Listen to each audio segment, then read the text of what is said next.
Well, welcome. Thank you all for coming. I hope you all had a really productive morning. And I hope that you will find the story that we're going to share with you compelling and that you will learn some lessons from us so that you don't repeat some of the things and maybe you want to take on others. So do some critical thinking while we're sharing with you. I want to start by introducing myself, and then I'm going to ask my team to introduce themselves.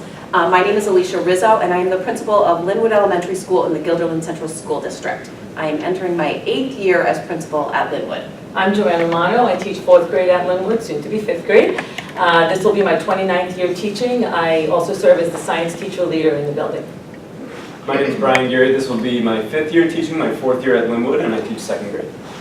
My name is Heather Kennedy, and I just finished my 10th year teaching, and my entire career has been at Linwood, and I'm a special educator. And I'm Jackie Vandenberg, and I teach 5th grade. I'm going into my 6th year teaching at Linwood, and I also serve as the technology liaison for our building. Heather is also our building rep for our teachers union, so she's going to share some of her perspective as both a teacher and as a member of the teachers union as we talk about some of the changes that we needed to make. And I want to introduce this lady right here. I'll let you introduce yourself even though she's not here for the formal presentation. Those of you who want to stay after to talk about the collaboration between the superintendent and the principal. That would be me. I'm Marie Wild, superintendent of schools, and very proud mama right here. She says that now. We will tell you some stories. Not true.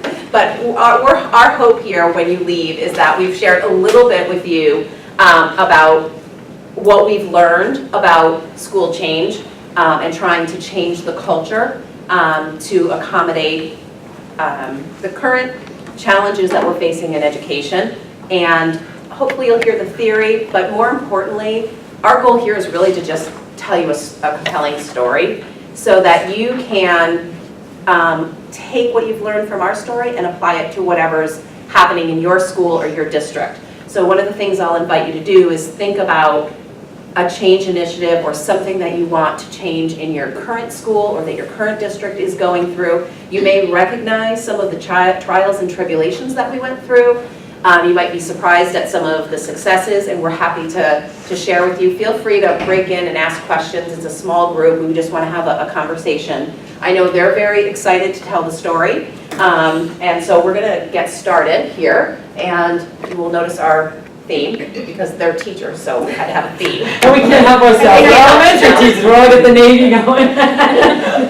But they worked really hard, and I want to acknowledge and say thank you to them. So we're going to set the course with you a little bit, and we just want to share this slide that I actually got to see. We had an administrators retreat last week, and Dr. Robert Hendricks was there working with our administrative team really around challenges, change, and he shared this slide which I thought was so compelling in terms of thinking about those of us in education who've been around, even if you've only been around 2 years, you know that we're always dealing with change. And oftentimes there are change efforts that don't go as smoothly as we had hoped.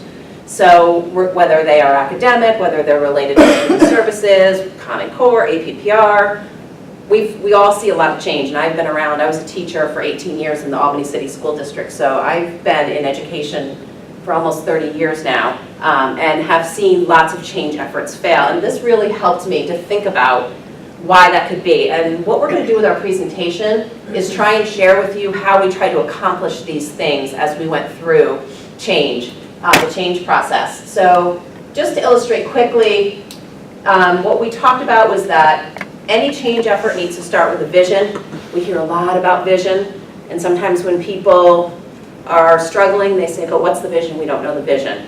So we hear as educational leaders a lot about vision. How did we establish the vision? You needed to have skills. How did we make sure that the teachers had the skills they needed?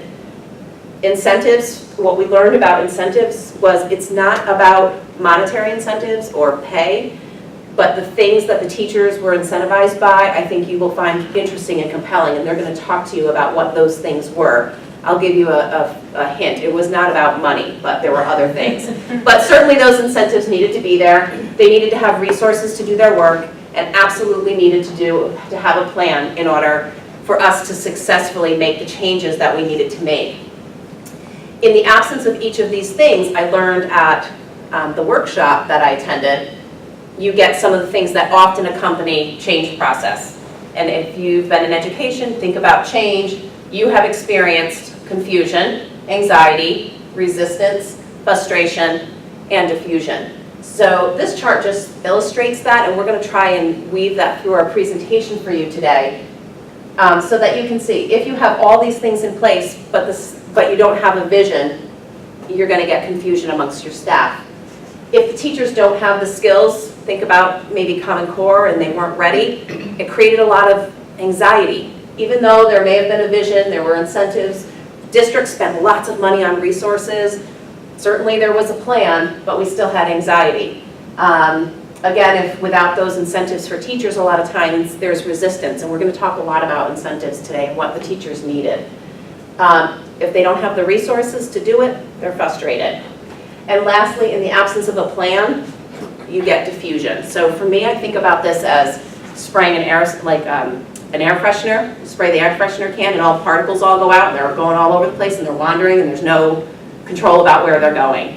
And so in order to successfully change, we're going to try and walk you through how we tried to hit some of these things. And again, I'll give you a little bit of the ending. Sometimes we succeeded and sometimes we failed, because that's sort of the real work of that. Yes. Okay, so anchors away here.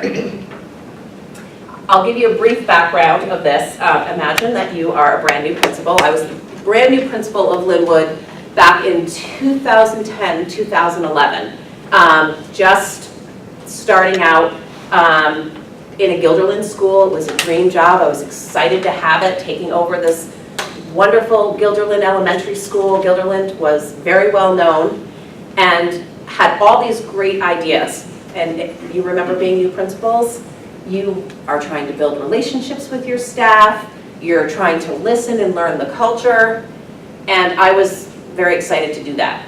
Until one day the new superintendent called and shared information that Linwood Elementary School was identified as a school in need of improvement. So for those of you who remember back, we change the terms all the time, but this is in the height of school accountability, and for the first time ever, Guilderland had an elementary school that was on what we called the list. This was the CINE list. We were identified as a school in need of improvement. And she wouldn't let me hide it and not tell the teachers. So I had the privilege of thinking about how was I going to take this elementary school and share some what is likely to be challenging news. The school was identified as a school in need of improvement because we didn't make AYP for students with disabilities. When we looked more into the data, not only did our students with disabilities not make AYP, but our gen ed students were falling farther and farther behind. So that was the dream that I was living, and I want to show you a little bit about that because it was time for an SOS. So very quickly, because I don't want this to be a data presentation, I want to share with you what we were dealing with. So in 2012-13, this was the blue was Linwood Elementary School, and here's where our students were in terms of proficiency, and the red was the other 4 buildings in the district. So I got to share that information, and you can imagine how that went over at that staff meeting. Here was us in math. So again, the blue was Linwood Elementary School, and the red was the other 4 buildings in the district in terms of how our students were doing in proficiency in math. So I'm going to share a clip with you because it felt a little bit like this that day. Tell me if you can relate. Okay. All right. It's time to be bossy. Time to motivate. Let's blow some minds here. Okay, guys. Cool. Everybody, Dunder Mifflin and Scranton employees, Brenda, I have some very, very urgent news I need to tell everybody right now. Listen up. The ship is sinking. Okay? We're going down right now. Just wrap your heads around the reality of that. Shh, please, everybody, it's my turn now, okay? Captain Jack is gone. In 5 minutes, this ship is going to be at the bottom of the lake, and there aren't enough spaces on the lifeboat. Who are we going to save? Do we save sales? Do we save customer service? Do we save accounting? This is a business scenario, right? It's a scary hell's go on. break. Well, it's not as corporate friendly as advertised. What is the deal with the guy jumping overboard? What was... If he had just waited and heard what I had to say, he would be motivated right now, not all wet. So I was a little like Michael Scott, and they did try to put me in the brig, right? So I won't get into all those details, but I am going to ask the teachers to share a little bit from their perspective, how it felt for them to have this new principal share this information with them at a staff meeting. So I would like to share our whole building perspective. So I'm the type of person that when I'm faced with news like that, I like to look around the room. And I'll never forget the faces I saw that day. As a special educator and as the building rep, I have relationships with almost everybody throughout the building. And I started to have conversations with people around this news, and I was realizing that there were a lot of mixed emotions, kind of like the clip you just saw. We had some people that were defensive, we had some people that didn't even believe the data, we had some people who wanted to jump ship, and we had some people who did. There was denial, defensiveness, and disbelief, and that day the reality hit us in the face, and it hit hard. And it was really difficult to hear, because at the end of the day, Linwood was our home, and we loved it. So to receive this news, we couldn't help but to take it personally. And I left that day fearing that what I had considered to be my rock, my school, was beginning to crumble. Now, I'm the type of person that when I hear a sinking ship, I have one leg overboard and one leg still on the ship. Part of me wants to jump, but the other part wants to stick around and see how this all turns out. I loved Linwood. I had been there for 21 years, and hearing this information and seeing the data was kind of like a punch in the gut. And I thought to myself, how could this have happened to Linwood, the school where we care about kids, we have such supportive families, we have a committed staff that works well together, we're a respected district, we have highly effective administrators and leaders, we have excellent programs. It was shocking, and I walked away in disbelief and really confused. This was my first staff meeting. I had just been hired. I had landed, my dream job in a time when teaching jobs were beyond scarce. So I showed up to this meeting with my rose-colored glasses on. I couldn't wait to start. My room was all set up. So this was a bit confusing as a first-year teacher, especially in a time when schools' budgets were getting cut and everything was really up in question. And I was kind of looking at my new coworkers and the feelings that are described right here. You could feel that sense of kind of fracture. There was people who were questioning the data or in disbelief, and it just kind of left me thinking, where are we going to be going as a staff? Because as much as Alicia tried to motivate us to get started, I think everyone was really confused. So it was a tough way to start the year, for sure. So can you imagine in your buildings how this might feel and how your staff might be feeling, and you're the new person and you're definitely getting tied with those ties. So I'm sure you're all thinking, so okay, great, why are these people talking to us about school culture? Maybe I need to almost so good right now. but that's okay. But so gang away, and I want to fast forward you a little bit to the ending so you know why we're here today. So again, let me just review. This is where we were. This was our data, our ELA data in 2012, and here's our map. Oh, no, I'm sorry. This is where we landed after our change initiative. Sorry.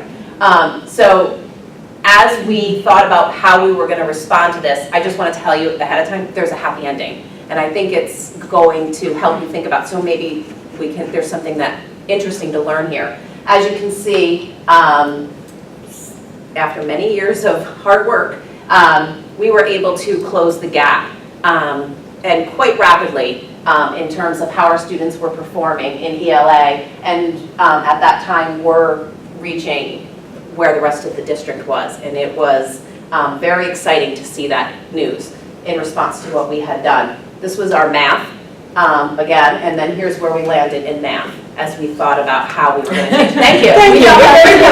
We're very proud of this. Every time we see it. And so every time we see it, we get really excited, and then we think about The journey that it took to get there. So this is where we're hopeful that our journey and our story will be compelling to you to see, because it wasn't just a matter of let's buy a program or let's buy a solution or let's test kids to death. So even though this appears to be about data, this is just one point that we wanted to show you that we were able to successfully get there. And we're feeling a little like this.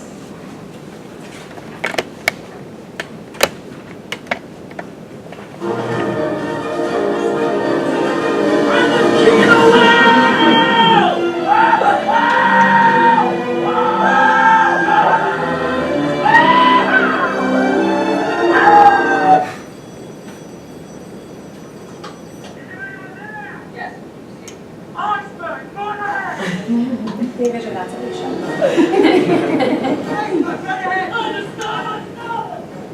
A lot of scrambling. And so we share that part because throughout the journey, there were many times where we're like, king of the world! And then we hit another iceberg, something would go wrong. And we had to really think about how were we going to stay on the path. And so we're going to tell you about some of the icebergs, but I wanted you to know that there was a happy ending at the end. So I think it starts with talking a little bit about what the culture of Linwood was like back in 2011 when certainly I came into the picture, and I'll let Joanne start. Sure, so as I said earlier, we were so happy and so proud to be a part of the Linwood community. We all wore our Linwood t-shirts on Friday and our jeans, and we had our monthly share and celebrate get-togethers and all kinds of things going on around the building with grade levels and building-wide activities. And everyone was so happy. It was a great place to be. So as I look back now at Linwood, I have to question what was going on that caused us to end up and land where we landed. How did it all happen? I mean, I guess in hindsight, I think about it, there were a number of things that were going on and that we were doing that back then we never could have imagined could have negative results or land us in city status. We were doing what felt good and what felt right at the time, and it ended up having negative implications. So for starters, the signs of the times were really about programs that fostered kids' self-esteem and their emotions. Now, that's not a bad thing, but we didn't have a balance. And this unbalance resulted in us losing sight of our academics, and our kids needed more from us, and we had to deliver. Thinking back, we were not checking in on how we were doing. We weren't asking ourselves the hard questions, and there wasn't much hard data coming from the state. And at this point in education, schools were just beginning to talk about collecting data, and we believed in what we were doing, and we believed that we were doing what was best for kids. Quite frankly, we didn't understand why anyone would want to talk about that good old D word. However, though, the kids, they were beginning to change, and they were becoming more complex learners. And I think it was a combination of that, along with experts in the field, were starting to have a better understanding of how kids learned and how they were adapting. And we had to start changing to meet the needs of students, and it was time to meet the needs of 21st century learners. And if you think back, and way back in education, most of the decisions we made 20 years ago were based on your gut feeling. You could walk into a child study team meeting and say, I just have a gut feeling that something's not going right with this kid, and bam, things got done. Now we were being told that we had to have data, and we had to have assessments, and we had to have all this stuff in order to put those wheels in motion, and we weren't quite ready to embrace any of that at the time. We weren't paying enough attention to instructional time. We had too many extra activities going on at Linwood, too many school-wide things, too many fundraisers and all that extra going on. Not a bad thing again, but we needed the balance. The face of education was becoming very different. It was changing, and at that point, it was quite honestly not very attractive to look at. It was downright scary, and we had to find a way to stare at it straight in the face. So I guess the bottom line we're trying to paint the picture for you is that Linwood in 2011, the culture was all about what felt good for kids, what felt good for us. And we didn't spend nearly enough time talking about instruction, best practices, or assessment. And again, not to mention that D word. So now that we hope that you understand a little bit about what our culture was like. So the question is, what's our new principal going to do about it? All right, principals, you know that's the question, right? What's the principal going to do about this? How are we going to solve it? And I was asking myself the same question along the way. So I have this new school, we have a big problem, we have to solve it. You want to honor the culture of any building that you're going into, and certainly you want to honor a culture that honors the whole child and is concerned with the social and emotional well-being of children. And so how do you protect that and yet make sure that you're thinking about how to improve outcomes for students? Because this wasn't the only data, we had lots of data telling us that our students needed us to try something different. And so for me, I had to start and think about, if we're going to change something, how are we going to do that? And again, having spent many years in education, understanding that change is not easy. And certainly a new principal, an untenured principal with a new superintendent, what was going to be my response? And the staff was certainly looking to the leader to say, okay, what are you going to do, principal? And so I started with really understanding that I needed to challenge conventional wisdom. And at the time, conventional wisdom was teach for the test, maybe buy modules, use the modules, engage New York, and let's get the kids doing better on the test. Let's buy materials that will help. And for me, that wasn't really in line with my belief system. So I had to think about, what did I believe about teachers and learning and students? And for me, I had a strong core belief that we had to begin to invest in our teachers, and we have to rely heavily on the expertise of teachers and stop relying heavily on the expertise of materials. And so that was a core belief, which means that we had to think about how we were going to fill that chart and give the teachers the skills. In addition to belief, it took a lot of courage, because there were times when, through our journey, it did not go well. People were not excited about having to change. People were not excited about having to give up beloved traditions that were part of the school culture. So it took a lot of courage.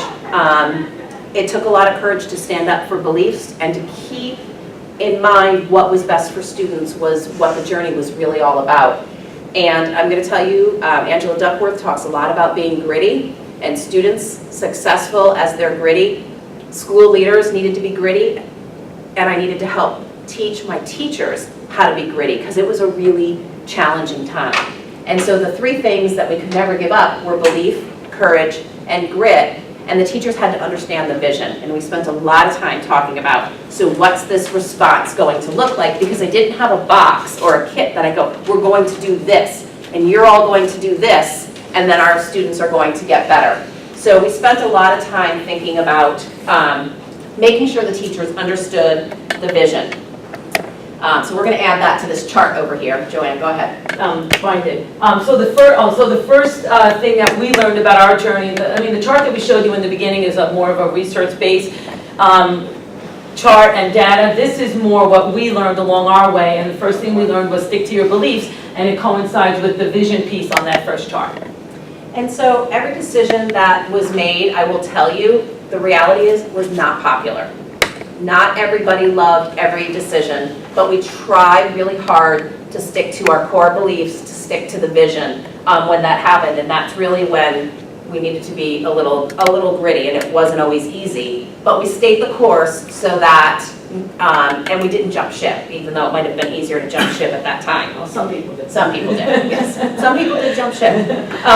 But dead ahead, we went on this journey, and as you all know, there were tons of obstacles along the way during these 5 or 6 years. And these are all familiar obstacles that you know about. So not only am I telling staff, our students aren't making the gains that we need them to make, we need to change, we need to improve. Oh yeah, and there's a new Common Core curriculum that you need to teach that you don't know much about. We have budget issues related to the gap elimination aid, so we don't have a ton of extra money or resources. You remember this was a period when very rigorous testing was part of our cultures, and so teachers were struggling with that. We had an increase in poverty rate, and I think everybody else did, and our friend up at the top, APPR.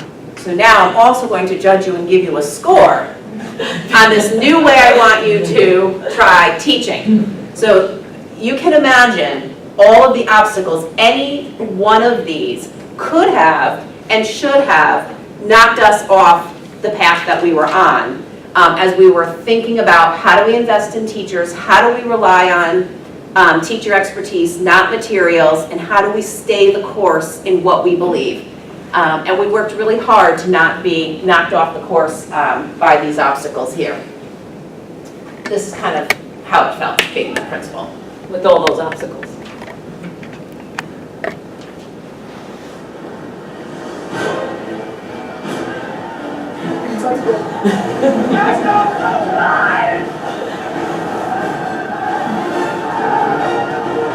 I lived that. That was me.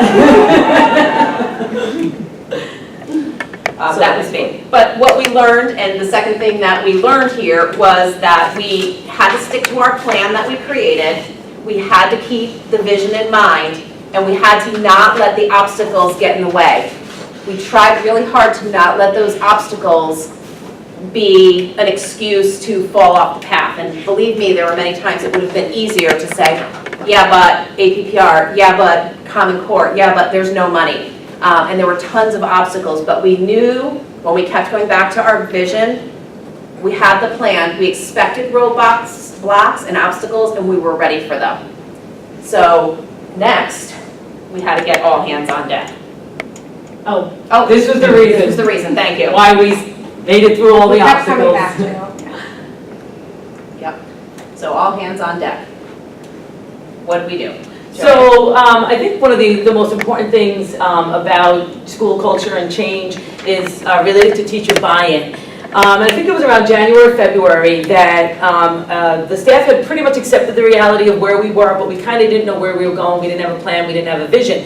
And Alicia called one of those famous staff meetings that unexpected, that usually have not a very good outcome. I don't know about your buildings. So we went a little bit skeptical. At this point though, actually, let me tell you, now we were talking about data, assessment, instruction, and curriculum, but still didn't have the vision or the plan and resources for how we were going to get there. So Alicia calls this meeting, and I remember vividly, she said something to the effect of, I've been thinking about what I could do for Linwood. What could I bring you that will help us, and she said us, get back on our feet, get out of the mess we're in, and still be what's best for kids. And knowing the culture of the building, Alicia knew, and she was spot on with this, that if she told us how we were going to fix it and said, this is what you're going to do, it never would have worked. So instead, being such a strong leader, she looked at us and said, I'd like to offer you an opportunity to explore the possibility of bringing literacy collaborative framework into the building. And if you as a staff decide that you're interested, I would bring a group of teachers to Leslie College, and we as a staff could decide whether we wanted to implement this into our program. And I have to tell you, everybody sat up straighter and listened, because it was kind of like, oh, actual, real, authentic, shared decision making, not I'll make the decision, share it with you, and pretend that you've been involved in it. So that was the thing that got everybody hooked and interested. The people went to Leslie, they came back, they shared with us, they were excited, they were invigorated. We were excited and invigorated. We all had the common goal of doing what was best for kids, and for lack of a better expression, we needed to make Linwood great again. So we took a vote at that point, and 99% of our staff voted to adopt this literacy collaborative framework, which was a shift in the way we were teaching language arts. Alicia made us understand that it wasn't a complete change, it was an enhancement to what we were already doing, which was key. It wasn't, here's the box, boom, here it is, now teach this. It was an enhancement on the programs we already believed in and loved. So that's part of why the teacher buy-in was so strong. So the thing that we learned from this was that with any culture or staff change, you must have teacher buy-in.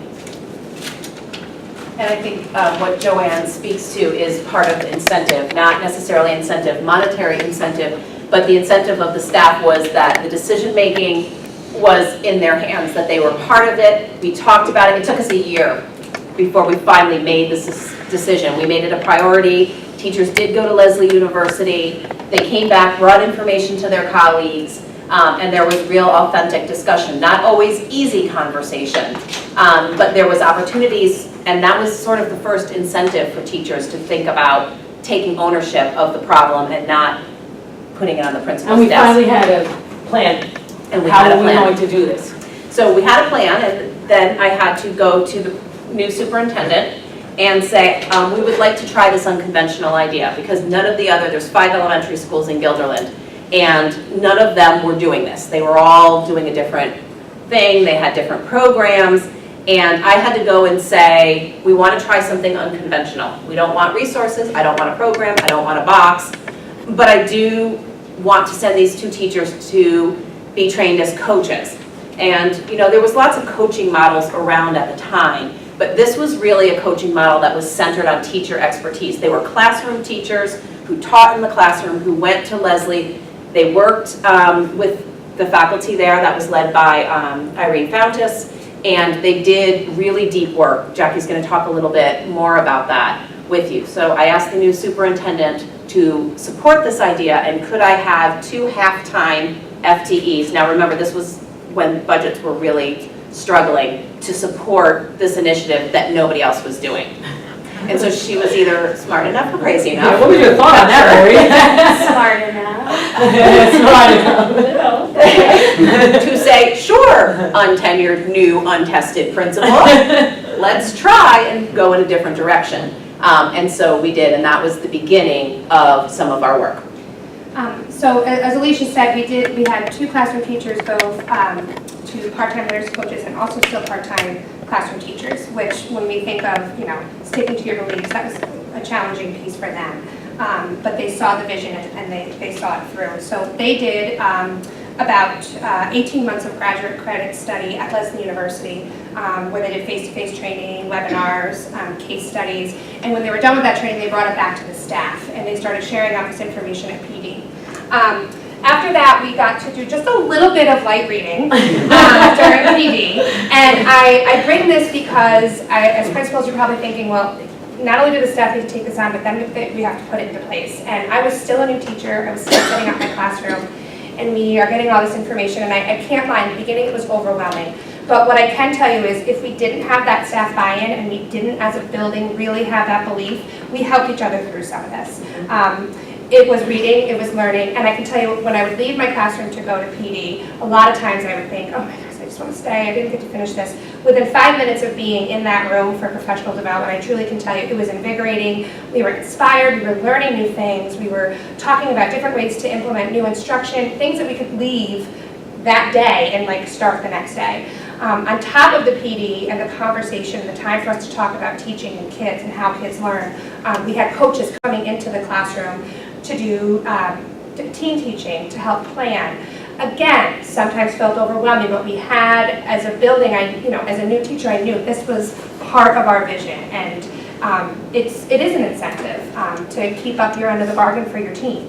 And anytime we sat down for the coaching, I can tell you, I had more planned, I had more done than I ever could have achieved on my own to begin with. So even when it started to feel a little bit tiresome and a little bit overwhelming, there was times when at the end where you felt reinvigorated. The other piece of the coaching that I think is essential is we had that sense of trust. So when my literacy coach was in my classroom, she's not there observing or critiquing. It really was a team effort. We were sharing ideas across grade levels, things we hadn't done before. 4th grade teachers and 5th grade teachers are talking, and we're planning across grade levels, and then it just continued to grow from there. So it was a lot of work, but now at this point, now I'm 6 years in, the frame with which I have for my instruction is there, and every year I can tweak it, but that work we put in the beginning has paid itself forward so much, and it's just become a building of trust and learning between each other. I remember, so a couple of years ago, 2015, 2016 school year was my first year at Linwood, and I was so excited. I got my first opportunity to be a classroom teacher. I got my key, I walked down the hallway. I remember looking in the room and seeing everything stacked, and I was like, okay, I'm anticipating challenges, but this is great, this is nuts, this is middle of August, I was ready, and then about 15 minutes later, our literacy coach walks in and says, oh, in addition to, the Go Math manuals, the Lucy Calkins writing, you're going to be doing Literacy Collaborative, and stack that. I said, what's that? And from there, it was kind of the buy-in. It was like, all right, I'm either, I'm going 100% in this, or I'm going to be apprehensive, and as a new green teacher, I put all my marbles in, and it was really just a unique experience. It wasn't easy right away, especially the first couple weeks, days of school. You have someone new coming in saying, oh, this is how we're going to teach reading, we're going to do it like this. And I was fine, I'm ready to learn and ready to do things, but I also had some of my own ideas that I wanted to try to initiate. So a big thing was really developing a relationship with that coach and finding a nice balance between what I'll be doing, what she'll be doing, how we're planning, and how we're delivering to the kids. It took a little while, but after we got going and with the sessions, probably once or twice a month, it started to feel just like, yeah, this is just the way it happens, this is the way we do it. Now, I was never skeptical about Literacy Collaborative, but I kind of had a little bit of an ego, and I've been teaching for 20-something years, and I thought, I've been teaching kids how to read for a really long time, and I'm a certified reading teacher. How much could I really get out of this? And the reality was, I didn't know what I didn't know. And each one of us had a little bit of an aha moment when things just clicked, and all of a sudden it was like, yes, this is where it is, this is what's supposed to happen. And for me, it was literally a pivotal point, the most profound point in my teaching career. I was about to be observed by Alicia. I went into her office and I was explaining this lesson that I created about stop and jots and effective, how to get kids to think about reading, this, that, and the other thing, and she's typing in the Danielson Because it was rubric. APPR, you were. Oh yeah, APPR. She's typing in the Danielson rubric and she stops and pulls her glasses down on her nose like this and goes, no. And I was like, no, what do you mean? I No. didn't say it like that. In a way of like saying to me, you're better than this. You know, you need to rise above this. And she was, we talked a little bit more, and I left her a little bit frustrated because she didn't give me enough insight into what it was that she was looking for. But the reality was she needed me to see it and feel it and come to that conclusion myself. So I went home that night, and you know how this story goes. I angsted through dinner and all evening, and about 9:30 I cried and called Alicia, because she's the crazy principal that gives you her cell phone number and lets you use it, and said, I'm not being observed tomorrow. I'm not doing it. I'm not on top of my game. I can't do this. And she said, okay. I relaxed, and she said, how about if I come in and teach a lesson with you? Great. While Alicia was teaching the lesson, it literally like hit me like a ton of bricks. I had been so caught up in teaching the book that I wasn't paying attention to teaching the reader.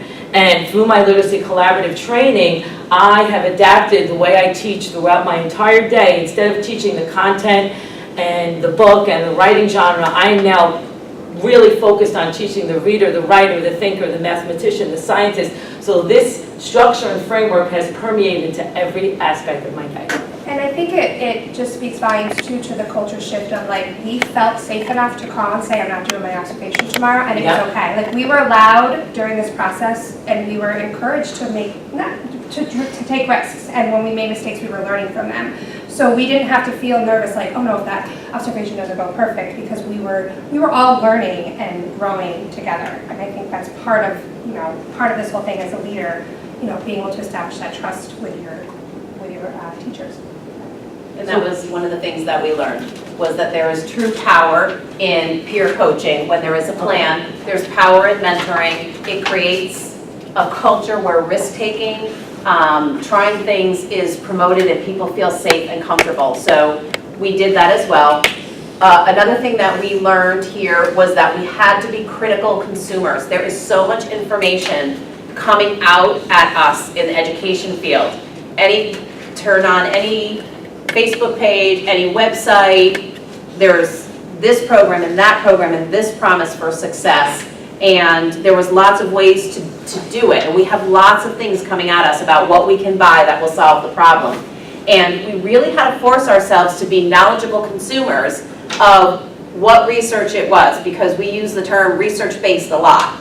And we had to really start challenging ourselves, well, whose research? What's the research say? Under what conditions does the research say that? Does this fit in alignment with our belief system? And so we had to be really critical consumers, and this was very time consuming. But it was part of the plan that they had the right resources, not just a resource, but the right resources to invest in the teachers, the skills. We had to be knowledgeable consumers, and it had to be part of the plan. So we spent a lot of time on that work. And so at this point, the superintendent agreed to the 0.5 coaches. We had professional development in place. We had a plan. We had the vision. The teachers were excited. I was excited. I was seeing changes in practice. They were less antsy about APPR, and we were feeling really good. But as it happens, we had to batten down the hatches, because here's what happened.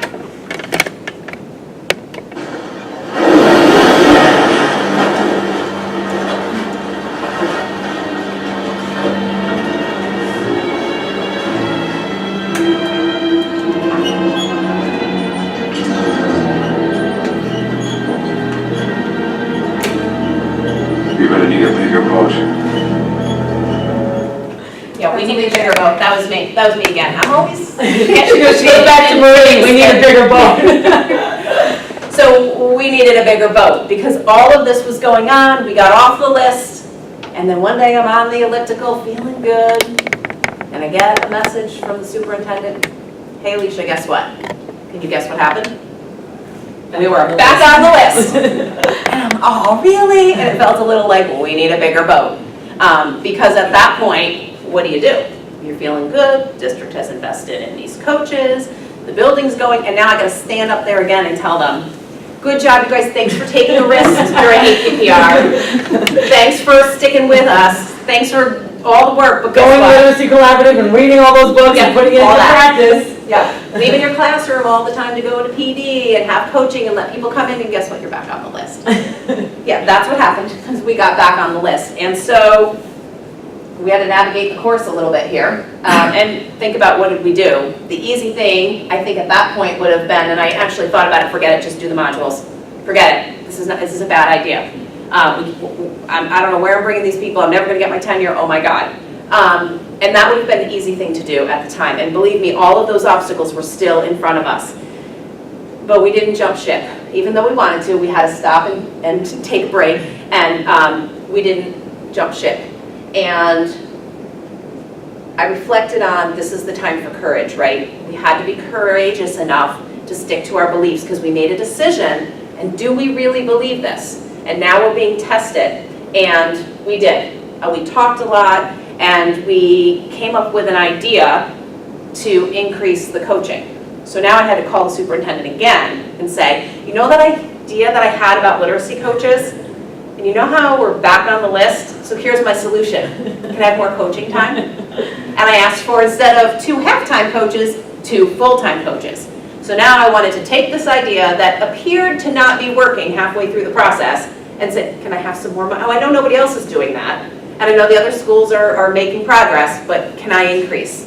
And again, I don't know if it was smart or crazy, but she said yes. And so what we did was we took the plan that didn't appear to be working, and we expanded it and did more of it, and we really stayed the course. The thing about coaching and investing in teachers and real authentic professional development is it doesn't happen overnight.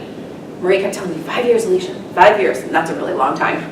But we stayed the course and we stuck to our beliefs. And I'm going to be honest with you, it was messy. We fell down a lot. Yeah, we fell down a lot. We had a lot. We had some good ideas. We had some great ideas. We had a data wall. Everybody was talking about data walls back then. I don't know if you all remember that. We had this beautiful data wall. We did the Fountas Pinnell benchmarks, and we put the data wall up, and we had all the students up, and it was gorgeous. I wish we had a picture of it. It was Color-coded with Post-it notes. We even had a consultant who had come in who was doing a space survey, and he was like, look at your data wall. And he took a picture of it because he was like so proud, and I'm like, so then we had a staff meeting, and we sat down, and we had this data wall, and guess what? We looked at it. We had no idea. We looked at it, and we're all like, okay. What do we do with it? And it just did not help us at all. And we had spent lots of time. And so now we laugh about the failed data wall because we tried it, but it didn't work, and it didn't work for a lot of reasons. It wasn't that we're not interested in how our students were doing, but it was so overwhelming, and we just got off course. So one of the things that we learned was we have to stay the course. We have to stay the course. So I want to just remind you and bring you back here that we then took what we learned and applied it to math. So we learned about investing in teachers, we learned about professional development, we learned about giving teachers time and space to do the work that they needed to do, we learned about prioritizing it, we made a lot of mistakes, and we applied it to math. There was lots of celebrations during this time, but there were also lots of reflections, and I'm going to tell you the reflections were painful. I think the teachers would agree. They were not always, hey, let's have cookies at a staff meeting and we all love each other. It was hard sometimes because teaching is so personal. Instruction is so personal. And for us, we had really dove into this work, and we had really wanted to be invested in its success.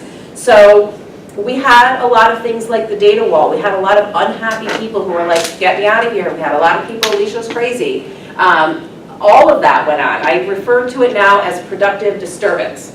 I used to say that to Marie. It's a productive disturbance every time they call, or every time we make a mistake, or when we get back on the list. Because we were disturbing the culture, and disturbing the culture can be messy. But we stayed the course, we applied it to math, and I'm going to let them talk a little bit about what it looked like when we applied it to math. So our math specialist always jokes that he can't get down the hallway without somebody peeking out and saying like, hey, can you come help me with this? Can you help playing with this? I need to know how to differentiate. Can you teach a lesson, watch a lesson? And it's true. He would come in and actually do this. He was coaching, and it was great. And sometimes he would watch me fall on my face, and the lesson bombed, and I learned from that. And we got times to talk and reflect, and other times he would say, you know, this might be a good time to step in, help you out, and it just really contributed to the culture. I think a rich learning experience for the kids. Too. Yeah, I mean, definitely. students were really enjoying having that idea of us working as a team and watching us, you know, work together. And it speaks to the trust. That, you know, Brian, as a new teacher, had the trust and comfort to invite the math specialist in and have him watch and teach and collaborate on lessons. And not feel like, oh, my lesson bombed, he's going to go tell everybody that I can't teach math. So it was just nice to have a trusting figure and somebody that, you know, just the culture of the school, that we're here to help you. We're here to help you learn. We're all learners as well. So one of the things that we felt was important to share is that we didn't just free-for-all go, hey, let's think about some good ideas. We really rooted a lot of our work in making sure, as I said, that we were using research-based and we were questioning the research. In 2017, this study came out that really validated for us that the things that we were doing around professional development were the most effective in terms of improving outcomes for students, things like active learning, collaboration, coaching. So this was a study from Darling-Hammond, if you haven't had to see it, but that really supported our belief that what we were doing was right and that we were on the right path. So I want to bring you back to where we landed. Here's where we were at our change initiative. There's where we were in ELA and math, and you would think that the story is over. Good job, Linwood. You closed the gap, you made progress, you changed the culture, you fell down. But what happens is when the principal's door is open, there's always a new problem to be solved. And so our journey continued. As we grew our culture, we challenged ourselves to take risks all the time. It was really important to develop a culture of safety and trust, and that was really hard. Because we don't just go say, we're going to now have a community of safety and trust. Yes, it did not come that way. We prioritized professional development even when there were not subs. I don't know if those of you who are principals have sub issues in your district, but that's my daily putting my makeup on call with my secretary about how we're going to cover subs. But we had to have a clear set of priorities. Reading recovery, professional development had to come above everything else, and it would have been very easy to move those priorities down. Because you're dealing with the daily crisis of school. We wanted to honor the process, and we always stayed focused on, but is this right for kids? And that was really hard to say, it feels good, it feels right for me, but is it right for kids? But we held ourselves accountable to that because of our beliefs, and we made sure that we stayed the course. So, as I said, the principal's door is open, and teachers are really great at helping to identify problems. And our school was no different. We looked at ELA, we had looked at math, and the story was not over because teachers still had concerns. But Alicia, what are we going to do about student behavior? Wait, we're doing this inclusion thing, and now we have to include students who should be in self-contained in our classrooms, and what are we going to do about that? And wait, I don't know how to differentiate my instruction, and I have kids who are all over the place. What am I going to do? And it starts with, here, principal, what are we going to do about behavior? What are we going to do about this inclusion thing? I don't know how to differentiate. I need a TA because I can't do it. And these are really big problems. All of you in the field know inclusion, differentiation, and student behavior are huge issues that one human being cannot solve. And so I'm going to let Joanne tell a story about when because we have this thing called TALC, which is when the teachers come and tell the principal everything she's doing wrong. And they're very good at it. And I love them for it. See that they're laughing. And so they're really great at identifying problems, but as you know, one human being cannot solve those three big problems in a school. So what did Alicia do? Knowing the culture had completely shifted and that we had a structure and a coaching model in place and a community where we all worked together and trusted each other and had shifted, she had yet another timely vision. So we had I don't know about your staff meetings, but ours kind of went like this. You have a staff meeting, You go in, you identify some problems that the school's having, you talk about them for about an hour, you put great charts all around the room, everything's color-coded, you come up with these great ideas, you take them at the end of the meeting, you fold them up, and they land in the black hole that is Alicia's closet in her office. Never to be seen again. My We boss don't is have time. And she came up with the solution, because we never had time to come back to them. Short of maybe a cabinet, building cabinet meeting discussion and some kind of little tiny follow-up. So Alicia has this vision and she presents it to our data team, which consists of our teacher leaders and our coaches.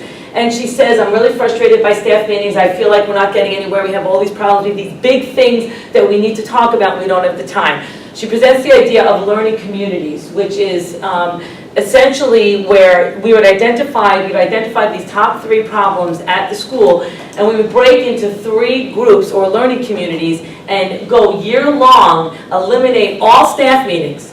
We were like, oh, that's interesting, eliminate all staff meetings.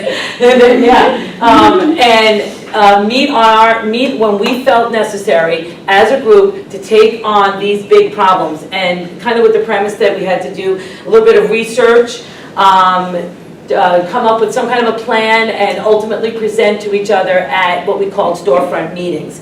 And once again, if there wasn't staff buy-in, this would not have worked. But there was, and... Yeah, and I think it mimics a lot of what we saw with the Literacy Collaborative, of kind of this up-down, but, staying the course. So the 3 learning communities, the 3 problems that our building decided to focus and spend time on were differentiation in instruction, school behavior and climate, and inclusion.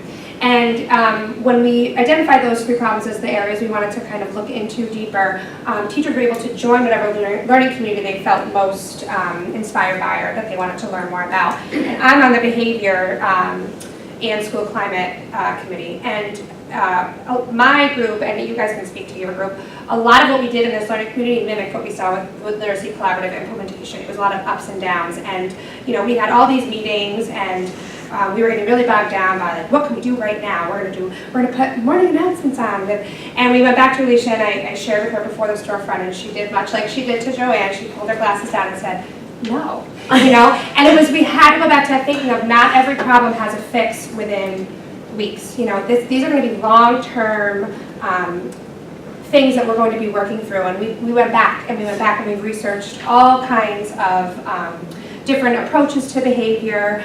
We learned about trauma-informed schools. We watched a video together, Paper Tigers. We were having meetings outside of school time through Google Hangouts, and we were taking this where we wanted it as a building. And our colleagues were trusting us to do that because we had developed a culture of understanding research, understanding what's best for kids, and we were really on the same page because we learned a lot of that through Literacy Collaborative. So it really tied a lot into the belief system that we had developed before. And it's been really interesting and I think inspiring for us because you can go, we're looking into areas that interest us. I don't know if you feel the same. Yeah. Yeah, so it looked like we would meet once a month with our group, the inclusion group, the school behavior and climate group, and then every other month we would meet as a whole building and share out and have a storefront as to what we were up to, what we were discussing. And the first couple meetings were a little rough because we all walk in, we're sitting down, we're like, okay, inclusion, what do we do? What are we going to present? What is this? Unfortunately, I was in the master's program at UAlbany studying inclusion, and I just graduated in May, so I had a little bit of background and some reading and stuff that I could contribute. But in my previous district and just in college even, I was always told, you're not tenured, don't speak, you're good, just stay quiet, and nobody wants to hear from you. You're a newbie, and that was kind of an initiative that I took. I'm still not tenured, and I'm here to kind of give my perspective, and I think that opened doors a lot of ways, and in other groups too. We're sitting around the table having a discussion about art and the inclusion aspect of art, or math, or 5th grade versus PE and kindergarten. So everyone kind of brought their own thing to the table, which was pretty unique in a way. And we just kind of discovered that we're here for all kids. The special ed teachers aren't just responsible for the special ed students. The gen ed teachers aren't just for gen ed, but it's an inclusive environment that we teach everybody. And that was a kind of a turning point for us. And then we come up with a PowerPoint or slideshow talking about our progress. We did readings. We followed Dr. Vila, someone that came in and gave a presentation at one of our superintendent board meetings or superintendent meetings. So we kind of got the ball moving, and as the year progressed, we all started feeling a lot more comfortable talking about these issues, and positive, negative, whatever it was that we could air out and give each other suggestions. So Brian and I, we were actually co-teachers this past year together. So as we were trying to decide what group we were joining, we thought, well, let's do it together, and we decided to join the Inclusive Practices group. Because as a special educator, it was really close to my heart, and Brian had mentioned he was just in the last year of his master's, so we thought, okay, he'll have a lot of research to bring to the table, and this will be great. Another thing that Learning Communities provided was embedded professional development. And much like Literacy Collaborative, we're really used to coming to a table, working together. Our group actually decided to read articles that were pro-inclusion and articles that were not pro-inclusion, because we've learned over the years to become really healthy consumers of data and research. And then so we read both sides. We presented to our staff both sides, and then we started looking at what are we doing that is good and is working and is inclusive. And that sort of helped ground us, and the big cloud of, oh my gosh, what are we doing? The rain came, and we thought, we are doing some of these, and took a deep breath and started writing them down. You might be thinking now about the accountability piece. Have no more staff meetings, and everybody's just picking when I really wanted to have one at Starbucks. I didn't get it off the ground. Next year I'm doing it. And the accountability piece was, a piece of it were these storefronts. We knew that 3-4 times a year we were going to have to come, and we wanted to do the best for our colleagues. We wanted to do the best for our kids, and we took a lot of pride. And I had mentioned I just finished my 10th year teaching. The work my group, I can speak to my group, put in was far more work than I never prepared for staff meetings before. Like, preparing was bringing a water bottle and a pack of gum. Like, this was a whole new, I had ownership of it, and I wanted to do it, and I wanted to do it really well. And so it turned out we were accountable to each other, and we were all doing our best job. And this also provided just more ongoing conversations, and they were happening in the hallway, the amount of conversations Brian would have and I would have on the way home, or, I would finish dinner and my fiance is like, what are you doing? I'm like, calling Brian about our learning group, and he's like, okay. And I've never had that before. And so this year, these communities provided that for me, and that's not something any boss told me to do. I wanted to do that, and my whole group, we all took it on together. I think people felt valued too. Yeah, and, totally and valued. Heard, because not only were we talking to people in our group, but then we'd go to the school and say, oh, like she had something to say, he had something to say, and just participating in that sense made people feel a part of the community. And I'll be honest, when it came to the first storefront meeting, I brought my Chromebook. I figured, I'll get some emails done. I never opened it. I was so intrigued and so impressed by what my colleagues were sharing. I was like, oh my God, I wanted to hear every single word. And when you sit there and you watch someone like Brian Geary, who's a new member of our staff, he was the main presenter for the Inclusive Practices storefront, and he was so impressive. And I think back to when I started teaching 28 years ago, I was afraid to raise my hand at a staff meeting, and you've got Brian Geary, pivotal, sharing. Talk about a culture shift. And so, again, in the beginning I shared with you that one of the things that I tried to do as a leader was to challenge conventional wisdom. So when the teachers brought these 3 big problems, hey Alicia, solve behavior, solve the inclusion problem, and let's think about how do we differentiate. My gut was, okay, so let's create committees, right? Or let's do something. And challenged conventional wisdom and said, okay, no more staff meetings. We're not going to do staff meetings. Meet when you want, how you want, hold yourselves accountable. And I think that was part of when we talked about Dr. Hendrick's chart, the incentive for the staff was that they had real problems that they identified, that they wrestled with. And it was a challenge when we started, because I said, we're not going to have staff meetings, and I don't have any money to give you to do this, so there's not really a lot of resources. And you didn't give us any direction. And I'm not going to really tell you what to do. That was the hardest part. How do we get started? Where do we begin? Yep. I'm like, but we're going to have storefronts 4 times a year so you can share what you learn and figure it out and let me know what you come up with. Oh, and I'm inviting district office. So oh, right, and then watch, right. Maria, our superintendent of instruction, came and observed.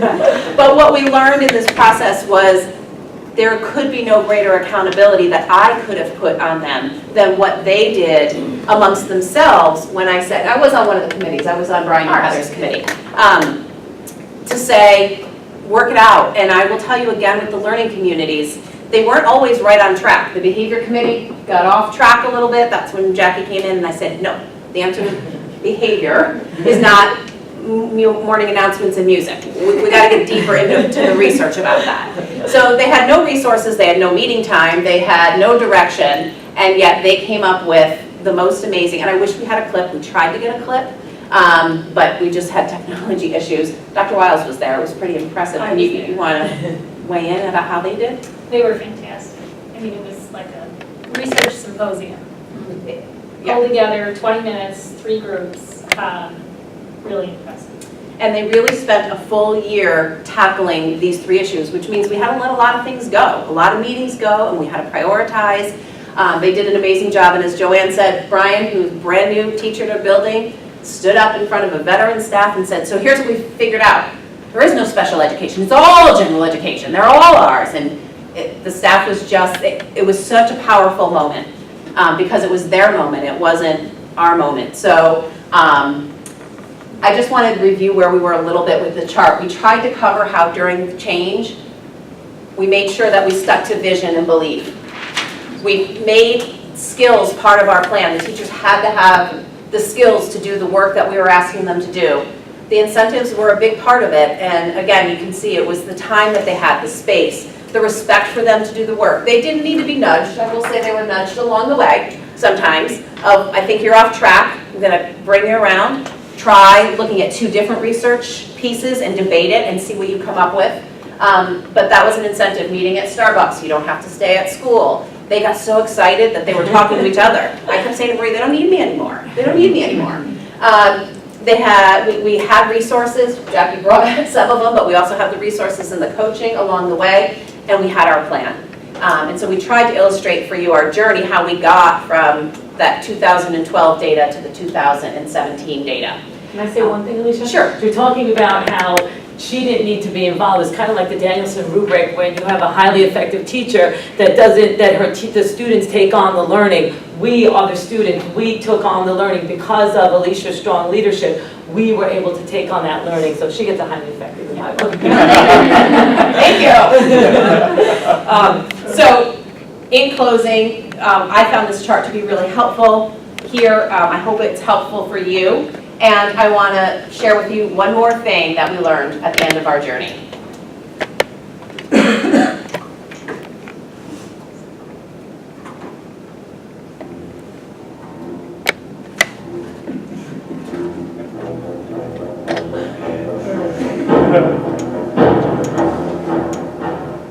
So what we want you to take away from our nautical theme here is we are not afraid to go back in the water. We know there will be challenges, but we think that what we have done is create the conditions along the way. We've done the work to create a culture that we band together. We know there will be challenges right around the corner, walk out the door, and something else is going to hit us, but we've learned that we can do it and we're not afraid to go back in. And so in closing, I share with them one of my most favorite quotes that I will end with, and then we'll give you a chance to ask them some questions.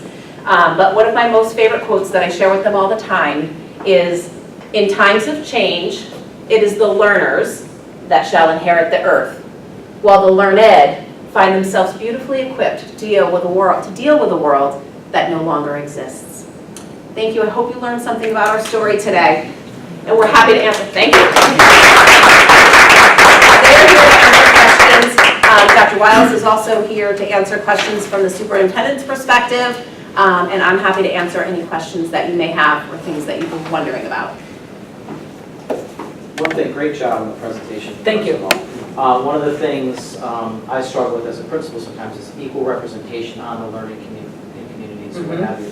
How did the staff struggle with that? Like, okay, the art teacher or the specialist teachers, or special ed's not on that team. Did it matter, or what was your perspective? So we actually, like for the logistics of it, they sent out a Google survey, and everybody had to put their first or second top choices. And oddly enough, they were all really kind of balanced. And I think that everybody felt like they had a voice, they were heard. There were also, as the groups got going, one group felt like, okay, we're diving into math, but Brian and I initially had the math specialist on our team, and then they took him from us. And he decided to leave because that because the other group- So mid-season trades. So, But, so that kind of stuff did happen. Okay. So I think inviting changes, with reason. But I think it's empowering, right, to have those choices. Yeah. Very empowering. Yeah. And there was, the differentiation group really focused in on math because we felt like for reading, we have Literacy Collaborative, we're doing a lot of that as is. And you also have reading teachers that are on that committee that are now thinking, wait, I'm a reading teacher, why are we sitting here talking about math? But they also have a lot of value to put in too as coaches, and like you could deliver it this way, or this is how we set up PDs and such like that. Like it really taps into the expertise of each of our staff members. So everybody can bring something, Yes, what group you're yes. in. Follow-up question, norms, did you have to establish those early on for them? And how did Yeah, that was go? one of our first meetings, and that was kind of where the behavior committee ran into trouble, is we had established norms for the group, and then we were trying to come up with what is our essential question that we're trying to answer. And we think of behavior in school climate, it was like, okay, well, there's hallway, and there's the lunchroom, and then there's, we had lists of all these things, and we got really bogged down with the little details, so we had to take that lens back. And that was kind of what set us back, but I think that journey of doing that actually taught us more about where we need to go. But yeah, that idea of establishing the norms, but a lot of that was already embedded in the culture we had with LC, so it was easy for us to kind of mimic that. But I would say if you're thinking about bringing this to your school, like that's a huge step. And I remember my first LC meeting writing down these norms, and I'm like, this is ridiculous. I'm not going to use my cell phone. But you really do go back to those. So it's a very insightful thing to bring up. Yeah, and that's how you develop the trust, and people aren't afraid to speak up, and to say something, if you're doing a brainstorm, whether you think the idea might be stupid. But I'm going to throw it out there because there's a circle of trust, and by having it be 10 to 15 people versus saying it in front of a whole staff, we really did develop a stronger culture and a real strong circle of trust. I think the group size was very important in that too. Yeah. Because at a whole big staff meeting, it's intimidating to speak up and say, well, I think this, or somebody else is talking, but in that small setting, it was just a lot more conversation. Thank you. But are the communities continuing on the same focus and sort of tracking? Well, we have lots of work to do. They spent a year studying these topics, and at the end, I think they certainly don't have solutions. I think most of the groups, Pun intended. most of the groups left with an essential question. But they spent a year really wrestling with, so what's really the problem that we're trying to solve? Because we can't just say solve behavior, solve inclusion. How do you differentiate? What do you do? So at the end of the year, most of their presentations, their storefronts were about what they had learned, not necessarily a solution to a problem. Maybe next And steps. what our next steps are. Yeah, the differentiation committee, we ended up being on this sole focus of math, and because we realized with Literacy Collaborative, we are pretty good at differentiating and reading and writing because of the Literacy Collaborative framework. So now how can we take this structure and put it in math? And after several meetings and lots of conversations, we actually came to the conclusion we want a math collaborative. And we actually went to Alicia and said, by the way, Reagan, another vision, more subs, that we would like to actually have professional development during the day, similar to Literacy Collaborative, but have it be math collaborative, so to speak, where we are bringing research and discussing and learning all different kinds of differentiation and digging deeper into math, because we feel like, okay, we got it going on with language arts, now let's take on math. So that's the direction that we went, and we had the framework in place, and we feel like it's just a natural transition into the next move. But there's still so much behind that too. No, Even so with much behavior, behind in it. some ways, we have more questions now, but we're thinking about doing a school-wide FBA and seeing if there's teachers who want to be involved in that, because we realize we don't really have data. We talk a lot about behaviors in school, like, oh, the kids are so disrespectful, or the hallways are so, but we don't really have any data, because behavior is such an emotional thing, So thinking about, well, let's really get some data here so we can really take a look at what's going on in our building. And teachers were eager, I'd be happy to participate and, understand that this isn't about when Dr. Scher comes and says, this behaviors class is out of control. It's not about that, it's an anonymous survey, and that non-tenured teachers should be comfortable, and that's the culture that we have. So a lot of work to be continued, so. Anybody else have have questions or comments? Yes? Alicia, as principal, after having, you had the intuition to trust and have, and launch this. After a year of this, what are some aha moments or new insights that you've had? So one of the big insights that I got is they can solve problems far better than I can, without question. I just have to create the conditions for them to do that. So I'm a hockey fan, and I say time and space. Give the player time and space, they're going to score a goal. I have to create the conditions to give them the time and space. The behavior could have really gotten bogged down in that committee, but I would never have come up with an idea of doing a school-wide FBA. As they worked, they said, well, do we really have tier 3 behaviors? Are they tier 2? Does it just feel like this? Is this real? I could never, myself as the principal, come up with the amazing things that they came up with at the end. And it was really compelling at the end of the year when they shared their work. And it wasn't easy. There were ups and downs, and we had to figure things out along the way. But my biggest aha moment was, what do I as the leader need to do to create the conditions for them to do the work? And a lot of what I had to do was clear the noise. Take things off their plate. Sometimes say, we're just not going to do that. We can't get to it right now. To take away the staff meetings, we used to have we have Wednesdays in our district, which are staff meeting days, and the teachers by contract have meeting times. And that's when I, as the principal, can call a meeting. We would have grade level, curriculum, staff, data team, and each Wednesday there would be a meeting, and they were contractually obligated to have to come to my meetings. But those meetings were really inefficient because I was coming up with something for them to do, they were coming and doing it, and the clock was going, and it was on to the next thing, and then the next week we're going, and we had tons of committees. There was more committees doing I don't know what. So I cleared the noise, and that helped a lot, where they just focused on